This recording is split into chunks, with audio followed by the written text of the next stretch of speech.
કોંગ્રેસનું રાષ્ટ્રીય અધિવેશન આગામી તારીખ 8 અને 9 એપ્રિલના રોજ અમદાવાદ ખાતે યોજાવા જઈ રહ્યું છે।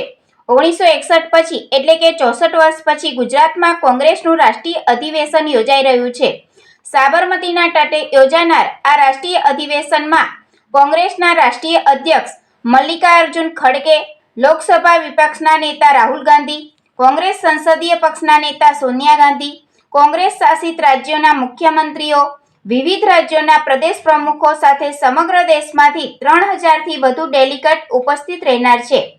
આ અધિવેશનની માહિતી આપતા સુરેન્દ્રનગર જિલ્લા કોંગ્રેસ પ્રમુખ નૌશાદભાઈ સોલંકીએ જણાવ્યું કે અમદાવાદમાં સાબરમતીના તટ ઉપર કોંગ્રેસનું રાષ્ટ્રીય મહાઅધિવેશન મળવા જઈ રહ્યું છે।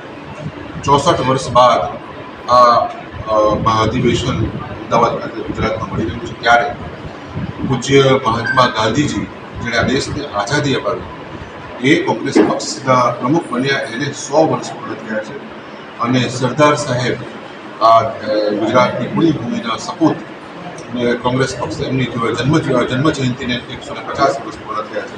આ નિમિત્તે આ રાષ્ટ્રીય મહાઅધિવેશન મળી રહ્યું છે। ત્યારે આ અધિવેશનમાં અનેક મહત્વપૂર્ણ નિર્ણયો થવાના, આ ઐતિહાસિક ઘડીના સાક્ષી આપણે બધા બનવાના છીએ અને સમગ્ર દેશની નજર આજે કોંગ્રેસ ઉપર છે। કોંગ્રેસ આ અધિવેશનમાં કયા કયા નિર્ણયો કરવાની છે, કઈ રણનીતિ અપનાવવાની છે અને જેના કારણે કોંગ્રેસના કાર્યકર્તાઓ જ નહીં પરંતુ રાજ્યની અને દેશની જનતામાં એક નઈ આશાનો પણ સંચાર થયો છે।